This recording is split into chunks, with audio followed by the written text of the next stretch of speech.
Hello, everyone. Hi, welcome, welcome, welcome.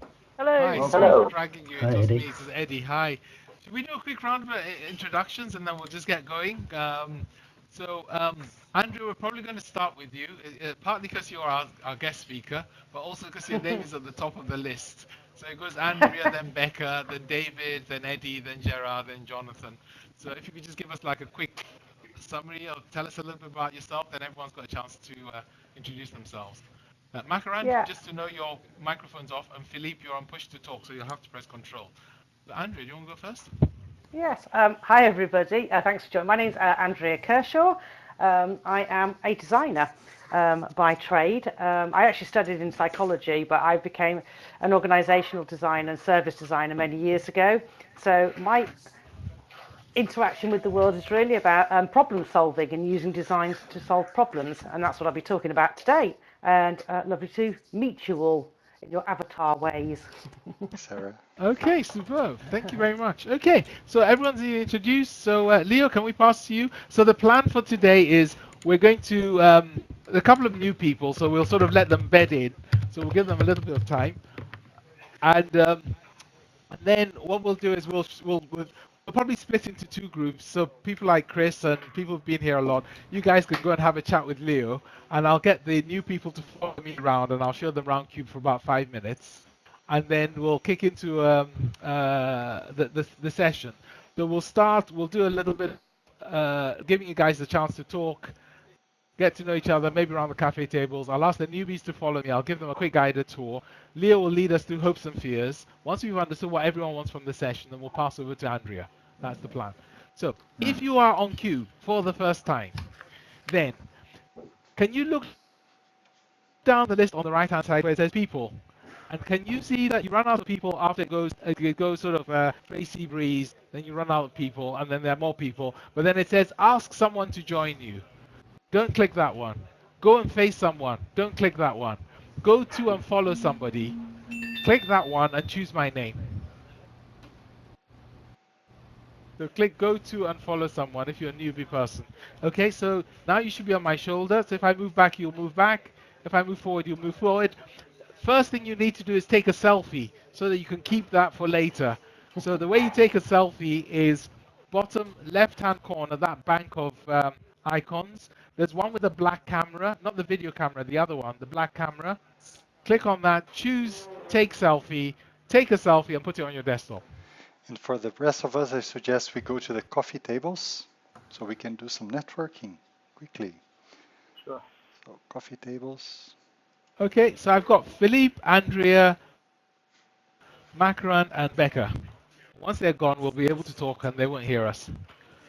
So, as you can see, I'm turning you around. Agree, you can change that. So, oh, I just see a We'll new go a message in the information text on chat. other So people. if we can all join them on Gathering Circle, At if that's okay. Yeah. and fears. Okay. So I'm going to ask one of you to help us go to the hopes and fears place. So who wants to volunteer? Which newbie wants to volunteer? Oh, you're going to be dragging people. Okay, I've volunteered you, Becca. So Becca, what I need you to do is can you right click on the place called hopes and fears? You'll see there's on Ah, the list okay, of found it. Yep. places, there's one called hopes and fears, and choose meet here. Right click and choose meet here. Big data, if you will. Oh, we're being dragged. Okay. Oh, we're being dragged. Oh. Oh, well. And So we can Oh, see. sorry, that's very brutal of me.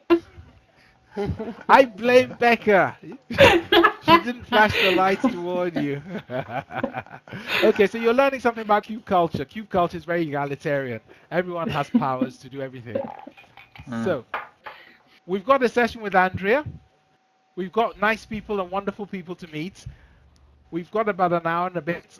What are your greatest hopes? What is it which you're really hoping to get out of this session? What don't you want us to waste time on? Please use stickies, as many as possible, as fast as possible. Over to you, Leo. Okay, so on something visual, what we're going to do is we're going to start the session in a second. And the plan is that Andrea will be taking us through a session. But Andrea, I also thought that it could be quite interesting if we started off here at the drawing board so that you could do something visual for us. Oh, yes. Let's just check with David Boxall and Becca if they're okay. Sounds like Yeah, Leah. absolutely fine. Yeah. I'm good.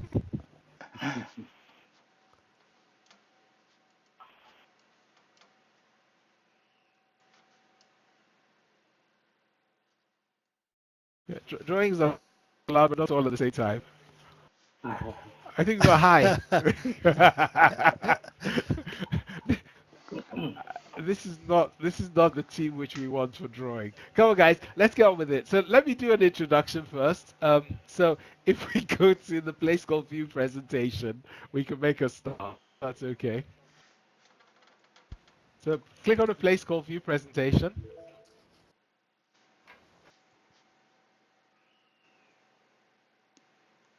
Okay. So let me just do a quick introduction while you face the front. Yeah. So Andrea and I have a fascinating and long connection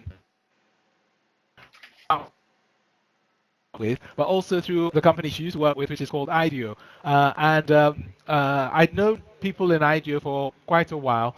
I worked with them when they were starting to reinvent themselves as basically the world's best design organization. And so Andrea's been responsible in the UK for running a lot of the business, growing clients, but really for her design work. She has a really good insight into how to approach design to make it effective. My advice to you would be ask her lots of questions, especially questions about how to engage with people to get people to become more able to bring ideas into reality.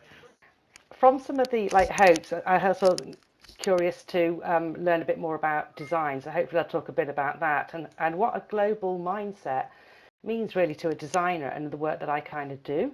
So it's like 3 quick sections. So I've kind of called it, rather than global mindset, globally inspired and locally designed question mark. As I go through, hopefully that'll make a bit more sense as to why I've called it that.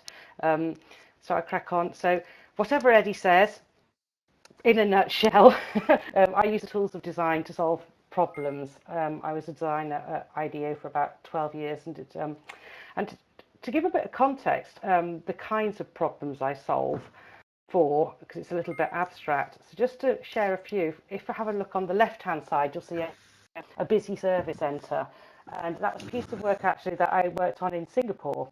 And the brief was actually, how can we design a better immigration service in Singapore? Which sounds slightly like an oxymoron, having a better immigration service, full stop.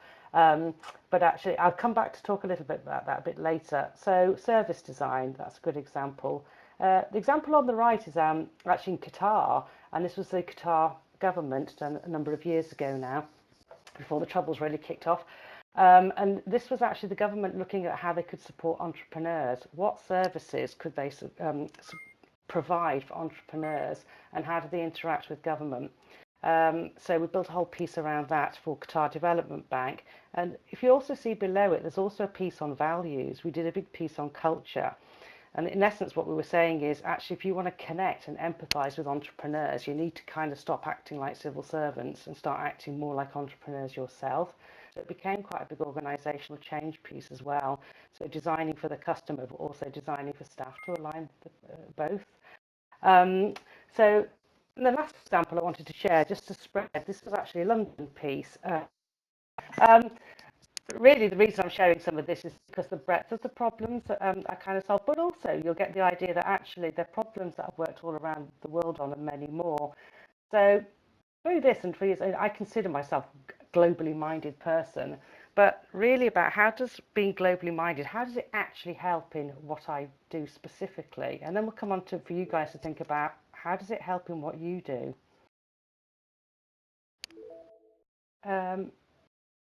So number one, if I think about global mindset, what it means for me and what it means to be a designer and to go and have a look at the world.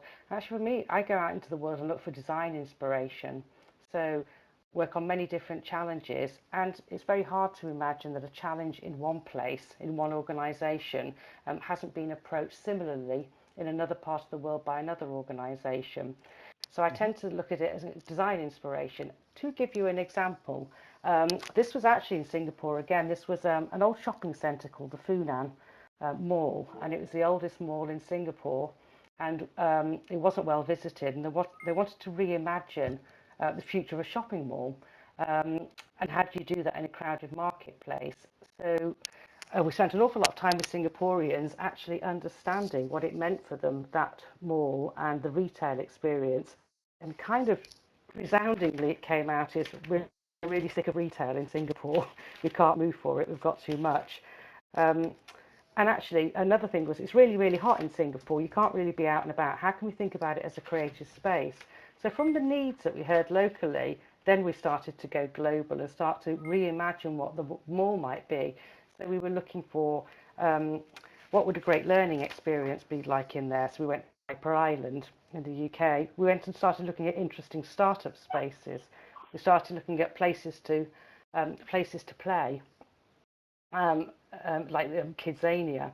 So what this became is the concept that you'll see on the left, a theatre of exploration and discovery. So it's completely reimagining a mall and its business model to make it into something that's much more of a creative hub.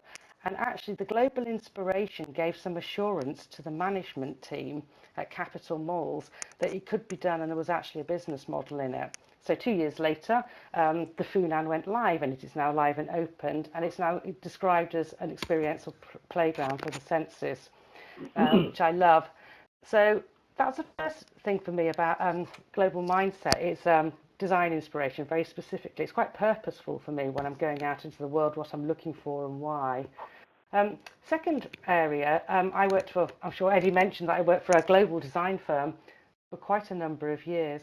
And so for me, it was very much about community building. We were a global organisation and very passionate about being authentically inclusive in that organisation, which is quite difficult to do when you have very, very different cultures.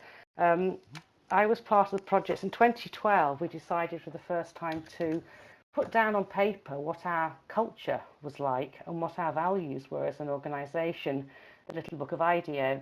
And in doing it, and we launched it, but we also knew that that's great, except that IDEO is actually a West born out of the West. And yet we also had businesses in Tokyo and businesses in China. And actually, if I was a Chinese national working for IDEO, did those values actually resonate with me at all?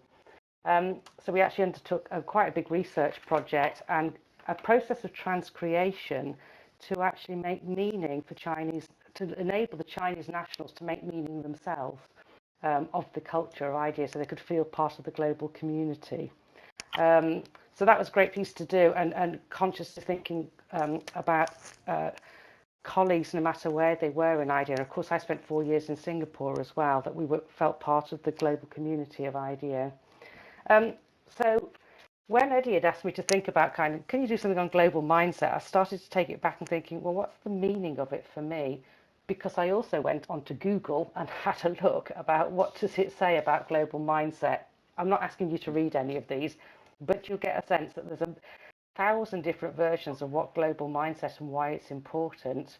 And it seems to be a real industry these days, thinking about it. And we know it's important for leaders. So I just wanted to come on to the weird kind of environment that I live in of design and problem solving and innovation, that for people like us, and no doubt yourselves as well, it's about approaching the world with purposeful curiosity. So being quite clear about what the world's a very big place, so why are we interacting with it in a particular way. So for me, global mindset's about design inspiration, but it's also about community building when I'm in global communities. So I wanted to hand over to Leo actually and think about, for you, global mindset. Why is it valuable for you and what does it mean for you? If it's about purposeful curiosity, is it market share for your business? Is it just learning? What is it that's meaningful for you with global mindset? Leo. Okay, thank you, Andrea. So if we can go to the large workshop whiteboard, we'll do some, some group work. I'm going to bring up the partitions. I was waiting so you could see. Yep.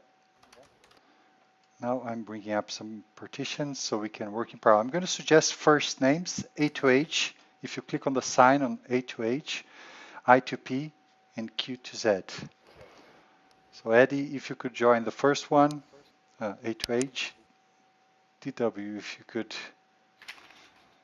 join the I2P, end up being Q2Z. Actually, and Sarah, Tracy. Hi, Sarah. Well, thank you all. It's just keeping an eye on the clock. I'm going to get the first group from Jonathan. Is there anyone to share what you've been discussing there, Jonathan? Yes. David asked me to share our sort of thoughts, and I think there were two things that really struck me that we seemed to share between us. The first was the idea of learning in all its forms, and then there was a strong sense of community as well. Those were the two things, and I think the learning was at a personal as well as at a team and organizational level. Oh, thank you, Jonathan. In our group, Sarah, are you happy to share a few words just to elaborate on that or to add to that? I thought you were going to do it. Yeah, of course I can. It was interesting. We were talking about working remotely because we all do in our group, and one of the main reasons, ways of interacting with the world is digital these days, especially when you're working stuck up a mountain or in a different country or wherever you might be. So there's a lot of tools that we use to connect with the working world. We were saying on the plus side, obviously, you get a lot of flexibility from that. On the downside, you can start to feel quite detached. It takes a lot of effort sometimes to connect with people. And Tracy was saying obviously about using social media to set up events. That's another way of connecting, and also for personal reasons and networking. There's lots of different ways to interact. Thank you, Sarah. Eddie, in your group, I think you were very excited about the discussions. Anyone to share what you've been discussing? We just got great. We got Becca volunteered. It's an interesting definition of volunteering. We know that one, Becca. Yeah, I seem to remember it from previous encounters as well. I think we all kind of felt it was a really big question, and kind of it took us a while to get beyond the what's our purpose in the world, meaning of life, the universe, and everything kind of element. So it probably says something about all of us. That actually, for me, the big takeout was a point that David made about how some of us end up with being very, very global, almost accidentally, by nature of the kind of work we do. And for those of us in that group kind of being global, I think maybe for me what struck me is I'd forgotten that it's quite a privilege that we get to have a very global mindset with things, and not everybody does. And I don't know, David, if you wanted to elaborate a bit on your point. I think you summed it up very well. I was just saying that as we all did, right? I mean, the question was very big, and to try and answer it in a couple of minutes was probably a bit much. But being global or not being global is perhaps not necessarily a choice. You end up being it or not. And if you are, and you can fit into it, then you're doing very well. But if you don't fit into it, and as Eddie was saying, then you feel pain. Because you're a much smaller fish in a much larger pond. Great, Andrea. Anything to add to all those things you're That's great. I agree actually that it's I think it's a real privilege that I've been able to work all over the world and live in different parts of the world to expand my horizons. And that's, in a way, I was saying to Leo last week, it's a bit like climate change. You kind of can't pick it up and hold it. Which is why globality for me has been very purposeful in terms of what if I'm going to engage with the world, I'm not going to be, why is it valuable to me? Is it just general curiosity and interest? How is it purposeful in my work? Otherwise, it's just a bit kind of overwhelming. Yeah. Thank you. Should we go to the second bit of the presentation, Andrea? I think we should hear from the dog, actually. Yeah. I'm just glad mine isn't joining in. The dog agrees with us.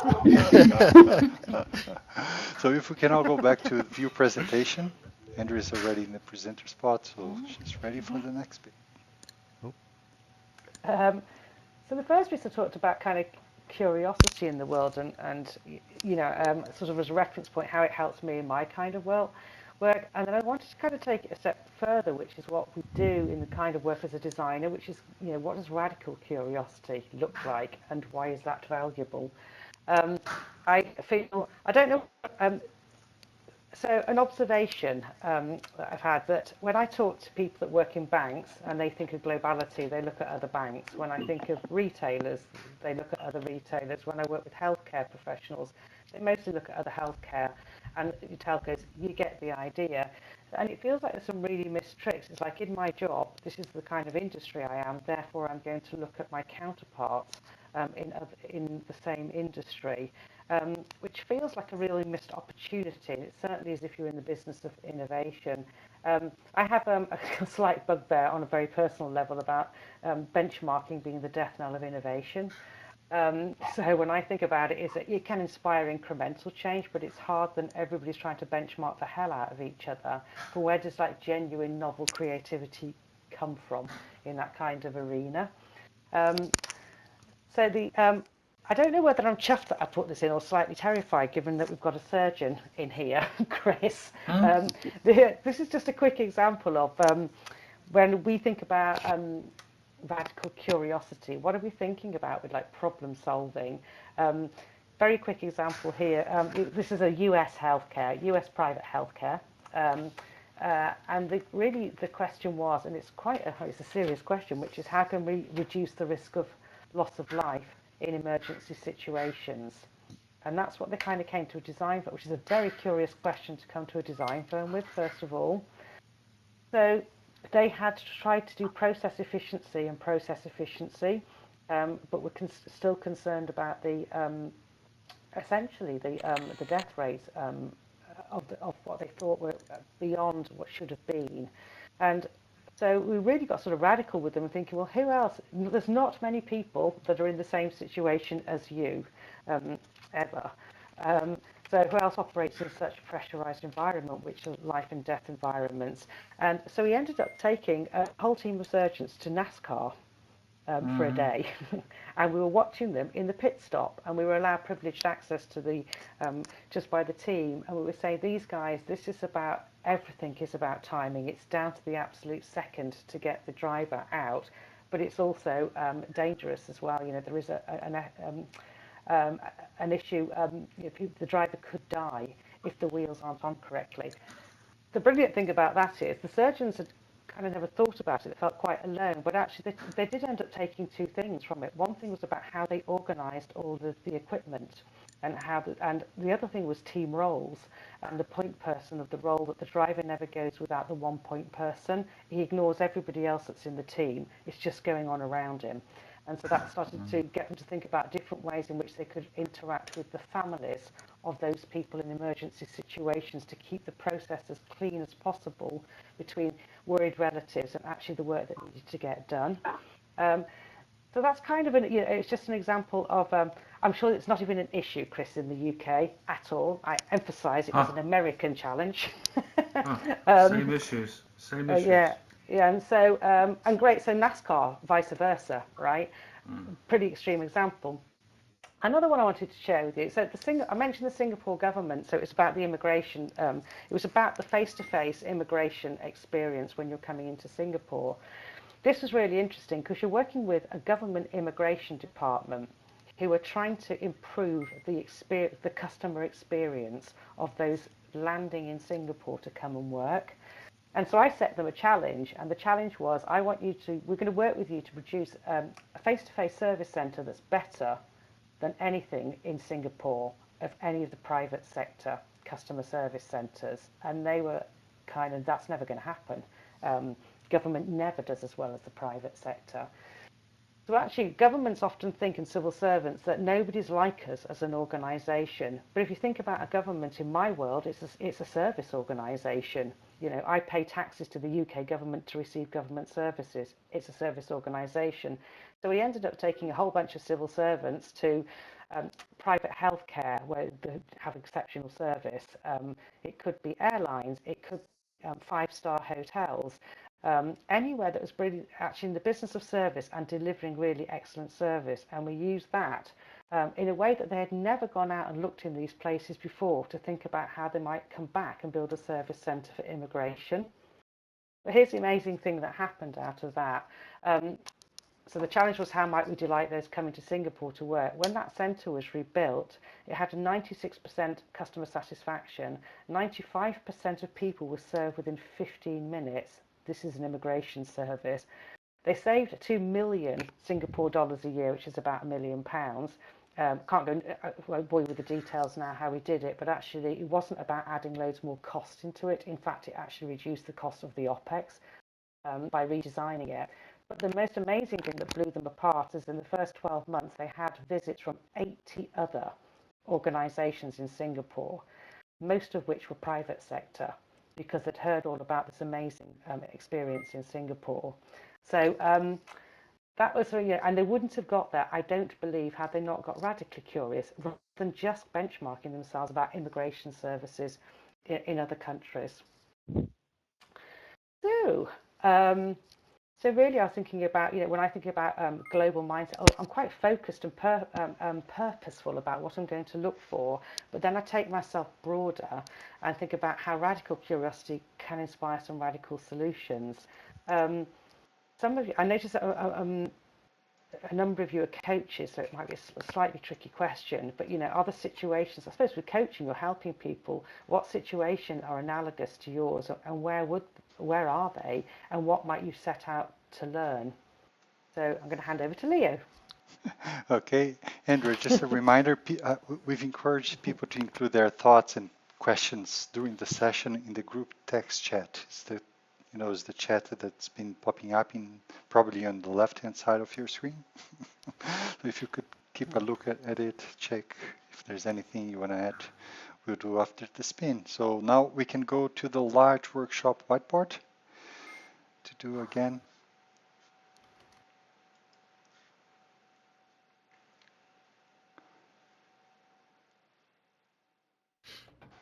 Okay. Well, people are going to the same groups. I won't stop them. So feel free to choose one. There are 3. I would choose last names, A to H, or I to P, or Q to Z. Okay.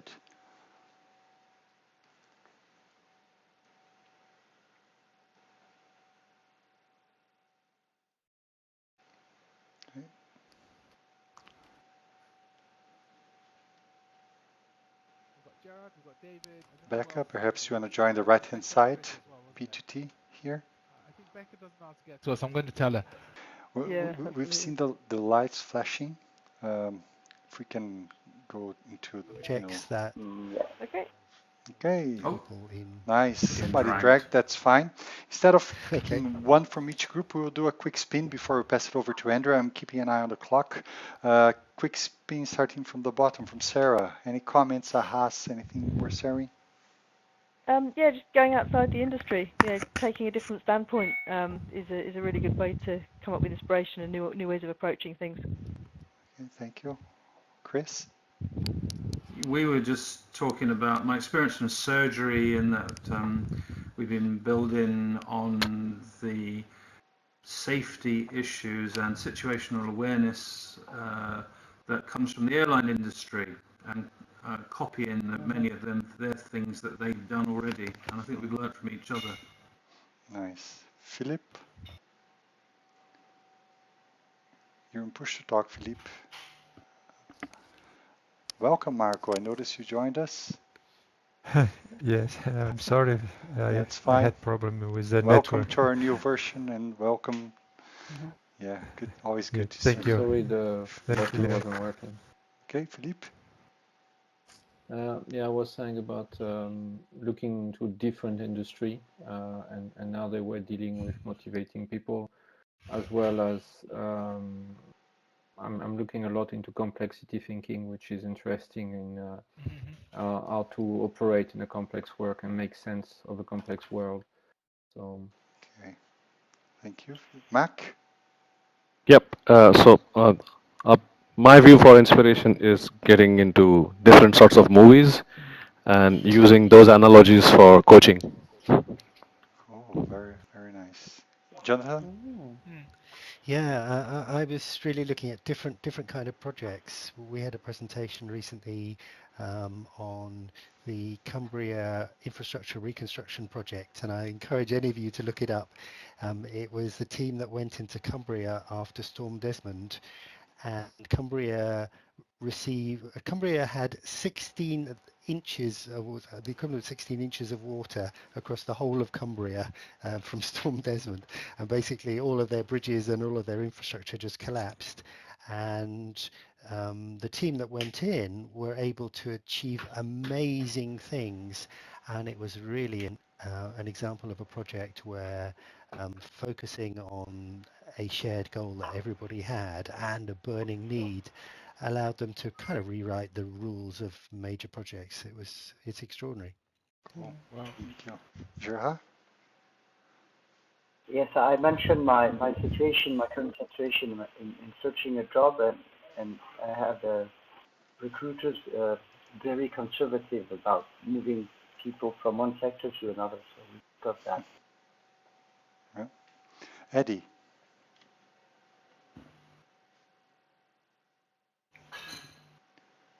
Yeah, in our group we did each other. So David Boxall did me, and then I did. No, I can't remember some sequence or other. So yeah, we learned stuff. Cool. Becca? Thanks. I think the other thing that came up in our group is not necessarily looking at industries, but there was the great point that Sarah made, and that was also backed up about looking at how kids approach things and using tools like Lego to explore different perspectives really effectively. Okay. In a David more Boxall. play-like way. Thank you. You're back. We're just finishing the spin. David Boxall, I noticed you're back. Anything to share? I'll pass it over to Andrea then. Oh, there it is, David. Okay. No, I've just come back. I was having problems. I thought it was a great idea of Eddie's to sort of think about it from somebody else's perspective, which was sort of mirroring the idea of gathering new perspectives. I don't know how successful we were in that, but we were brilliant. Made you think. It was brilliant. Yes, it was brilliant. Look, I'll say Gerard was brilliant. Gerard will say David was brilliant. David will say I was brilliant. Andrea, anything to add before we go to the next bit? I know we're in a rush. It's only 13 minutes. Yes, all I wanted to say was Eddie didn't get to where he was by being daft. I thought it was a great idea to pick out for somebody else, because often you get very lost in your own thinking and who your peer set is. Actually having somebody else come in and have you thought about it is actually a really great way to do it. But he also points out it's not necessarily that easy, is it? You get locked into a frame of reference in your mind, and sometimes it's quite hard to break it or imagine who else is in the same situation. But it's been hugely powerful in problem solving that I've been doing over the years to really go to look at that. Okay, That's nice. it. Thank you, Andrea. Can we go then back to view presentation so we can view her presentation? Oh.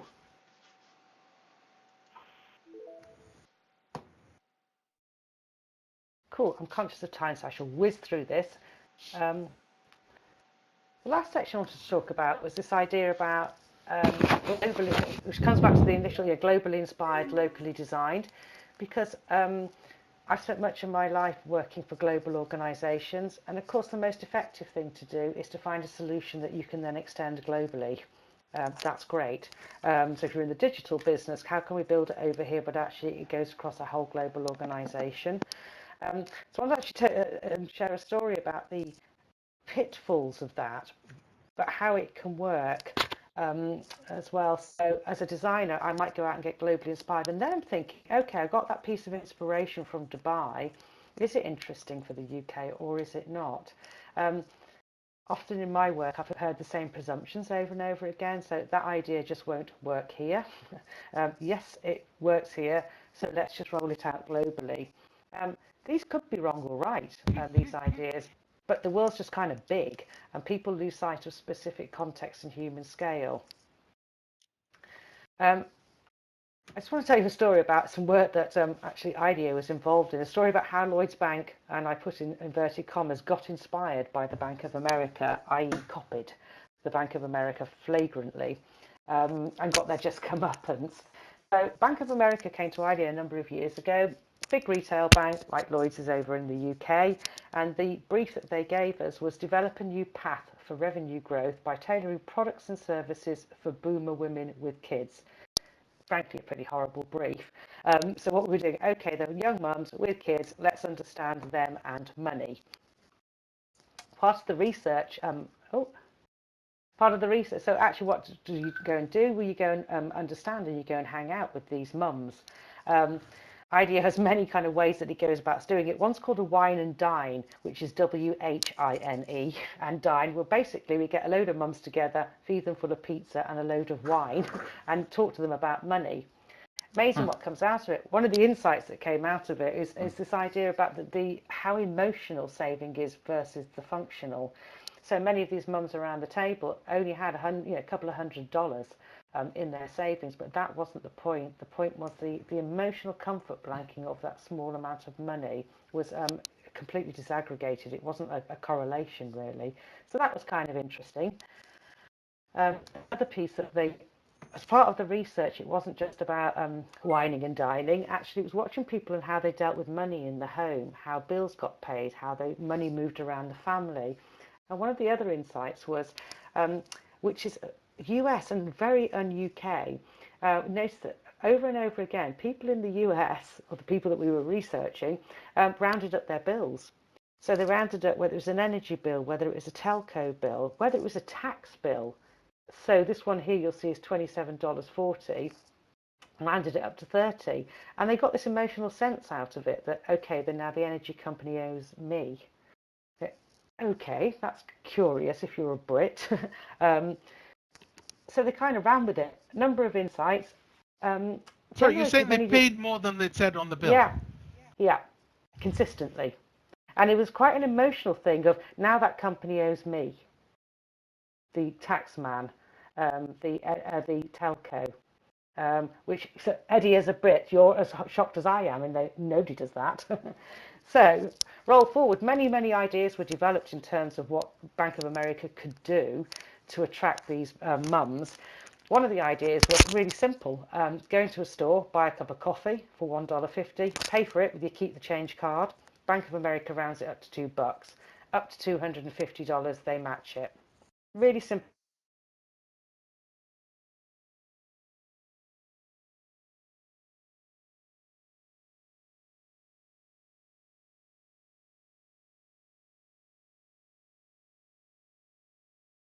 Amounts of investment to make that happen. Keep the change. But here's the amazing thing about this. 2 years later, 12 million new customers, $3 billion saved, 93% customer retention, and 95% awareness in the whole customer base. It's the most successful product launch ever undertaken by Bank of America. Fab. Roll forward about 18 months later, Lloyds Bank in the UK heard about this, and they rolled out, and they've got, rather than keep the change, save the change. This has been going for quite some years now. They launched it not long after, once they saw the success of Keep the Change. Not quite the big bang though, and for the reason that you're thinking, Eddie, people in the UK don't give British Gas a penny more than they are due, or Vodafone, or the Inland Revenue. It's like, why would I give the Inland Revenue more money, no matter how small it is? So we want to die with the money. Yeah, yes, we're just tight as a race in the UK. So it's sort of, but what was really funny about this, it sort of crashed and burned. And then I went to a talk, and it was the head of innovation from Lloyds who actually talked about this as a major flop, but interestingly said, and it was true, they'd taken the press release we'd done for Bank of America, they had copied it word for word and stuck the Lloyds logo on it and launched it. And I have to take my hat off to the head of innovation who actually said, we copied everything, including the press release. Weirdly, it's still going, but it's not the great big product launch that we were hoping for. So that's about understanding, which is why you can go really big and broad, but actually you have to bring everything back down when it comes to solutions, back to human scale and needs and culture. And it's not a British behaviour. And they could have actually tested it quite soon to get that. However, if I go to the next piece, which is about you know, Bank of America have a really great app. Lloyd's Bank has a really great app. The functionality is broadly the same. You know, I can look at where I am, my transactions, I can pay from there. And that's because actually on a human scale, the needs are common in the UK as they are in the US. So that's fine. So what I've been learning that an idea somewhere may translate somewhere else, but actually, even if you do a bit of testing and go deep and take every big problem back to its human scale and understanding human needs, you can understand whether it's valuable or not, or how you might adapt it for greater value locally. So the last piece really is not really about generating, it's more about just storytelling. You know, is there an area in your business or that you have seen where an idea was exported from the UK or Mumbai somewhere else, or imported, and it could be a successful failure, and what did you learn about it? So the perils of globality and the upside of globality. Leo. Okay, Andrea. Perhaps we need like a couple of minutes to do, you know, coffee table so we can process what you've said, discuss, share perhaps if anyone is familiar with any of those stories. I'm aware of the time, so 2 minutes, if we can all go to coffee tables, try and sit with someone you haven't had a chance to meet yet. Remember, if you want to sit, you can click. One can join Mac. Okay, you can take your own seat, rejoin them, go to another one, someone will follow. Okay, David Boxall on the left hand side. Cool, Marco. You want to join them? Interesting perspective for me. Hi, In David. terms of design. It started Ah, as design and global. well, thank you. I'm sorry I could not join Becca, perhaps you want to join one at of the them? You beginning can because click on the there was a seat problem with the network. or on the yellow Yesterday. triangle which is floating So above their I heads. Radical came to curiosity the as a big hotel learning and experience. here it works. Okay, great. This is actually my first time on the new version. I like it. It looks a lot cleaner. Yes, it's good. I'm quite impressed myself on the fluidity of discussion. I thought it would have been very sort of wooden in a sense. Perhaps you want to join Eddie on that final table, Becca, by the fireplace. A bit below. Just click on the empty seat. Yep. There you go. Doing Minecraft for work. Yeah.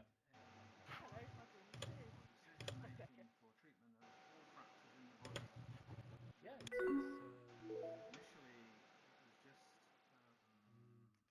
I think it's a fantastic environment. I really do. The more I use it, the more comfortable I feel about it, and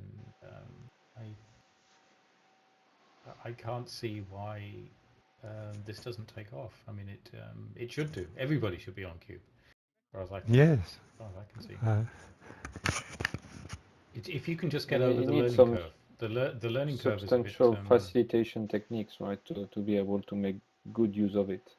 Yeah, yeah. The facilitator has to know what they're doing in order to be able to guide people that don't know what they're doing so well around it. Yeah, indeed.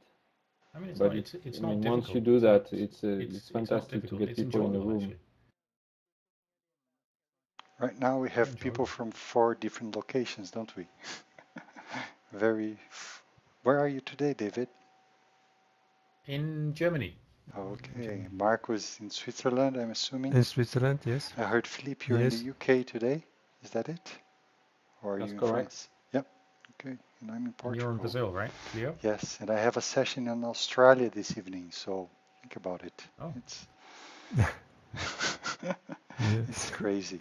I'm going to flash the lights because I'm aware of the time and we need a final spin and people have things to do, like picking up their kids if they're young and so on.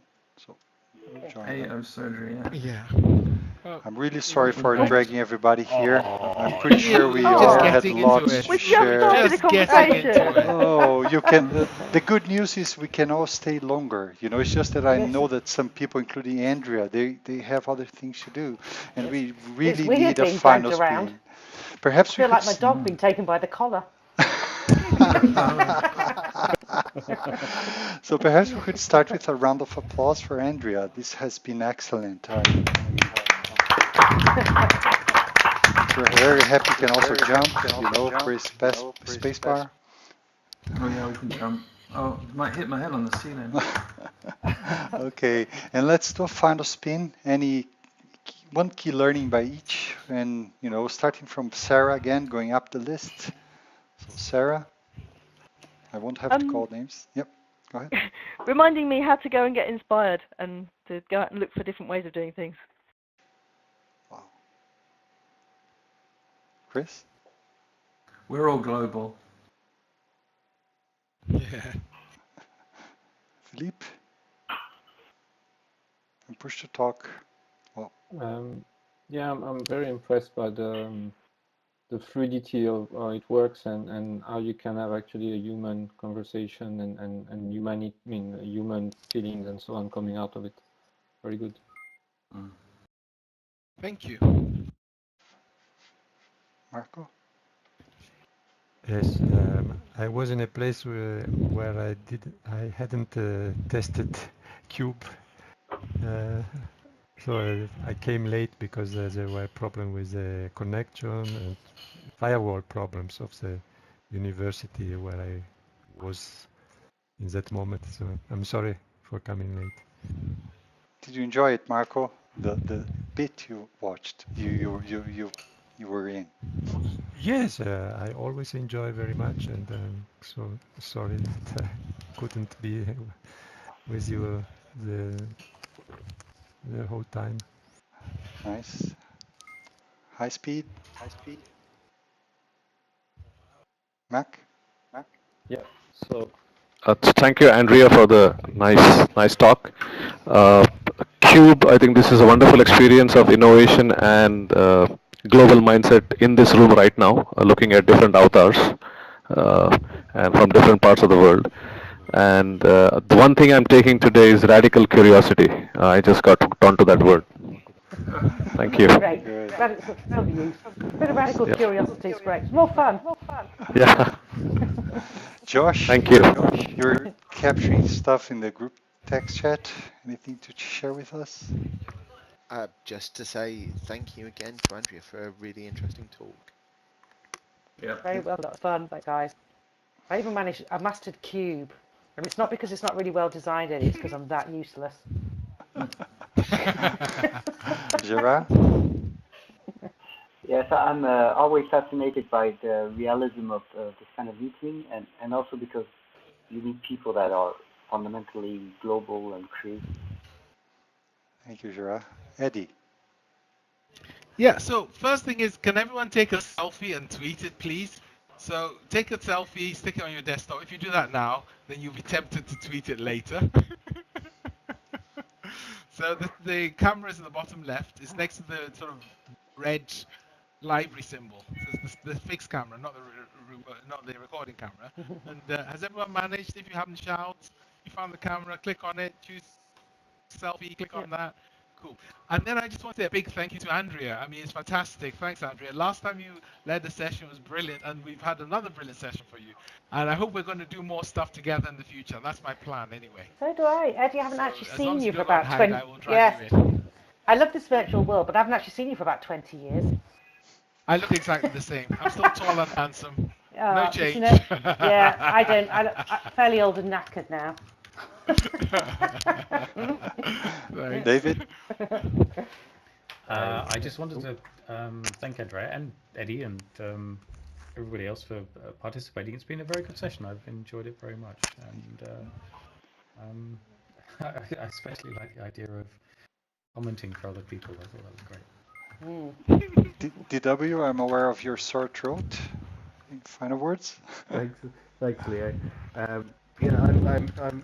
Thank you again to Andrea, and thank you to everybody who's come today. I know some of you this is your first time on the new version of QUBE, so I hope you've all had a good time with that. I think my biggest takeaway is that although we're in a lot of different sectors or industries, the approach to global mindset seems to have a common theme of just being willing to share your learning, and I think that QUBE's a great way to be able to do that. Thank you. Becca? I think the big takeaway, and well, start with a thank you for me coping with my technical ineptities and moving around in particular. I'm getting there slowly. Slowly been me all over today, I think. But just how lucky we are to be able to do this kind of thing and to meet with people who we wouldn't run into in any other way on a consistent basis, and to be able to take ideas and build those into our worlds is really exciting. So thank you. Nice. And final, Andrea. Thanks very much, guys. That was fun, actually. That was great. It's such a big one. I was quite terrified at first, thinking global mindset, and Leo knows this, going, God, that's so massive. It's a bit like climate change. I don't know how to do it. So thank you for indulging me on. I had to bring it down to my human scale of how do I interact with the world. It made me take it back down to a scale that I could understand myself. So thank you for indulging me. Brilliant. Thank you. Thanks, Andrea. Thank you very much again. Thanks, everyone. And again, people, you don't have to leave. You can stay. By the way, you clap by putting your hands together. I'm not seeing a virtual clap, Eddie. This question has been asked before. Okay. Good evening, everyone. See you soon, hopefully. Thanks, everyone. Cheers. Yeah, thanks very much. The queue isn't going Bye-bye. anywhere. Yeah. Stay, Bye-bye. chat around the tables, otherwise do it. Bye. Bye-bye. Take care. Bye. Thanks, team. Thanks, Andrea. Thanks, Josh. Thanks, DW. Thanks, Leo.